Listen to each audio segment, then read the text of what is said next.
یہ خاص طور پہ اللہ کی کرم نوازی سمجھتا ہوں جن نوجوانوں نے اس عادت برے لمحوں کو اختیار کیا اور یہ ذمہ اپنے ذمے لیا.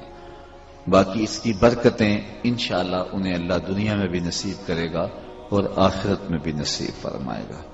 میں نے آپ کے سامنے سورہ فاتحہ کی تلاوت کی ہے اور یہ قرآن مجید کی مکی صورت ہے جو 7 آیات پر مشتمل ہے.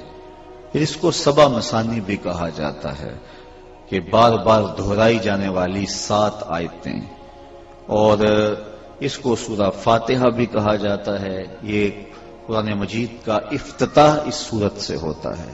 اس کو ام الکتاب بھی کہا جاتا ہے اور اس سورت کو سورت شفا بھی کہا جاتا ہے. یہ سورت اپنے دامن میں بہت سارا اثر رکھتی ہے اور پوری قرآن مجید کی سارے علوم جو ہیں وہ سورہ فاتحہ میں جمع کر دیے گئے ہیں. تو یہ گویا ایک خلاصہ ہے علوم قرآنیہ کا. اگرچہ ہماری عقلیں، ہمارا فہم ناقص ہے تو ہم اس سے وہ موتی نہیں حاصل کر پائیں گے جو کہ اس کے دامن میں موجود ہیں، لیکن ہم اس سے خیرات ضرور حاصل کریں گے اور اس کے لیے توجہ اور انہماک ضروری ہے.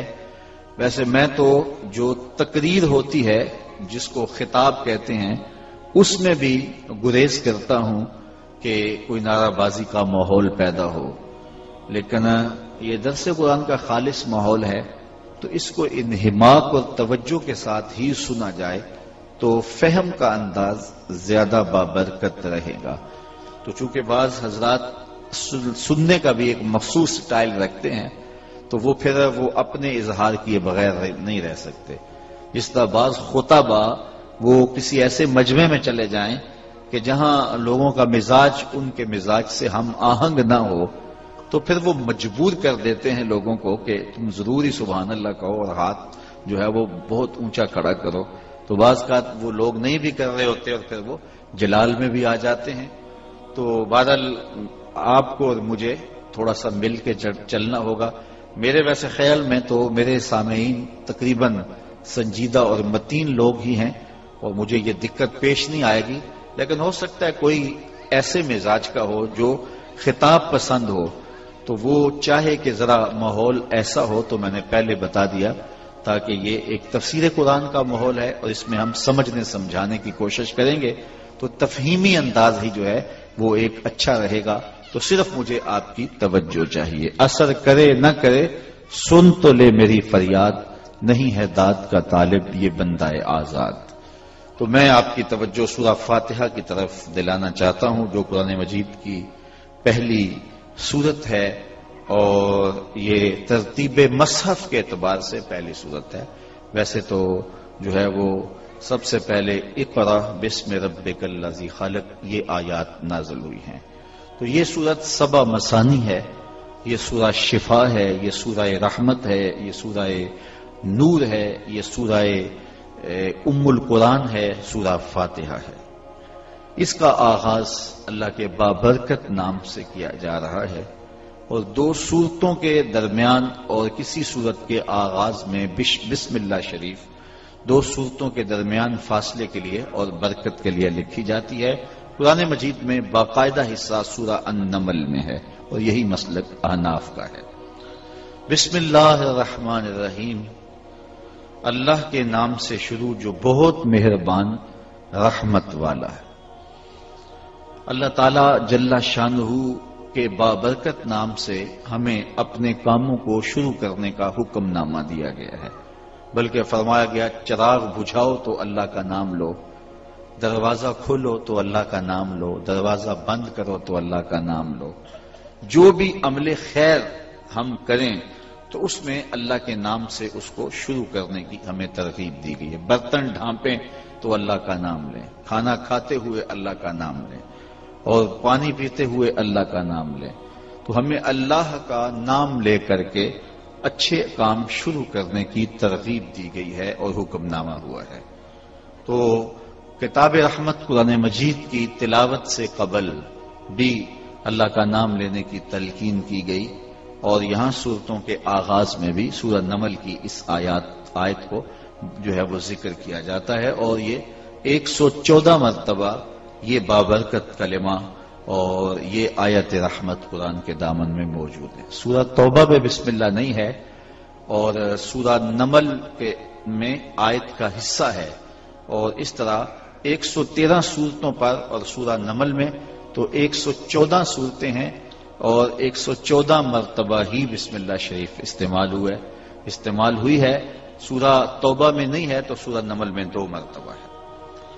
بسم اللہ الرحمن الرحیم، اللہ کے نام سے شروع جو بہت مہربان رحمت والا۔ لفظ اللہ تعالی جل شانہ کا ذاتی نام ہے، اس کے ویسے صفاتی نام بھی ہیں، معروف نام اس کے صفاتی 99 ہیں، اور علماء نے اس کی تعداد سینکڑوں تک لکھی ہے، لیکن جو اس کا ذاتی نام ہے وہ اس میں جلالت لفظ اللہ ہے۔ اس کے بارے میں علماء کا اختلاف ہے کہ یہ اس میں جو الف لام ہے یہ نفس کلمہ کا ہے یا یہ تعریف کا ہے۔ جس طرح رحمان کے اوپر الرحمن ہے، رحیم کے ساتھ الرحیم ہے، تو الہ کے ساتھ الف لام لگایا گیا، اور پھر تخفیف کے لیے جو ہے وہ ایک الف کو حذف کیا گیا اور الہ سے اللہ ہو گیا۔ ایک تو قول یہ ہے، اور دوسرا قول یہ ہے کہ نہیں، یہ لفظ مجرد ہے، اور یہ چونکہ اس کا اسم ہے اور اسم کے ہونے کی وجہ سے یہ معرفہ ہے، تو یہاں الف لام لگانے کی ضرورت نہیں تھی، اور یہ جو ہے وہ لفظ اللہ، یہ تمام حروف جو ہیں وہ نفس کلمہ کے ہیں، یہ مرکب نہیں ہے، یہ مفرد ہے۔ ایک قول یہ ہے کہ مرکب ہے الہ سے اور لام تعریف سے، اور دوسرا قول یہ ہے کہ الف لام جو ہے یہ نفس کلمہ ہی کا ہی ہے، یہ معرف باللام نہیں ہے۔ اچھا، جنہوں نے کہا کہ لفظ اللہ یہ الف لام جو ہے یہ تعریف کا ہے، تو انہوں نے دلیل یہ دی کہ لفظ اللہ پر کبھی بھی تنوین نہیں آتی، اور تنوین کا نہ آنا اس بات کی دلیل ہے کہ شروع میں الف لام آ گئی، چونکہ تنوین علامت ہے تنکیر کی، نکرہ ہونے کی، اور الف لام ہے معرفہ ہونے کی علامت، اور کسی ایک لفظ پہ 2 علامتیں جمع نہیں ہو سکتی کہ وہ معرفہ بھی ہو اور نکرہ بھی ہو، لہذا اس کے اوپر جو ہے وہ الف لام آ گیا، اور اس وجہ سے آخر میں کبھی بھی تنوین نہیں آتی، اللہن استعمال نہیں ہوتا، جبکہ جو ہے وہ الف لام نہ ہو تو پھر اس کو یوں استعمال ہو جانا چاہیے تھا، جس طرح زیدن زیدن زیدن ہوتا ہے۔ تو یہ لفظ اللہ ہے، اس کے اوپر لفظ اللہ ہے یا للہ ہے، نیچے زیر آ گئی، 2 زیریں نہیں آئیں گی، 2 زبریں نہیں آئیں گی، 2 پیشیں نہیں آئیں گی، تو یہ اس بات کی دلیل ہے کہ یہ الف لام جو ہے تعریف کا ہے۔ یہ ہے ان کا قول جو اس کو معرف باللام مانتے ہیں۔ دوسرا قول یہ ہے کہ جو لفظ معرف باللام ہو، میں ان لفظوں پہ آپ کی توجہ ذرا چاہ رہا ہوں، اور میں پھر بتاؤں گا، اگرچہ بعض لوگوں کو اس دقیق بحث کی سمجھ نہ بھی آئے تو پھر بھی اس کا فائدہ آپ کو کیا ہوگا۔ تو بعض نے کہا کہ یہ الف لام جو ہے اگر یہ ہے معرفہ کا ہے اور لفظ اللہ معرف باللام ہے، تو یہ ضابطہ ہے عربی کا کہ جب کوئی لفظ معرف باللام ہو اور اس کے اوپر حرف ندا یا لگایا جائے، تو پھر حرف ندا اور منادا کے درمیان جو ہے وہ ایھا کا لفظ لگایا جاتا ہے اگر وہ لفظ مذکر ہو، ورنہ ایتھا لگایا جاتا ہے اگر وہ لفظ مؤنث ہو۔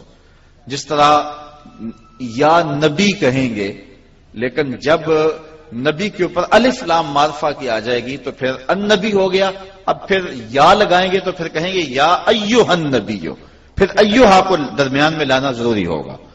اسی طرح یا ایتھا النفس المطمئنہ، وہاں ایتھا کو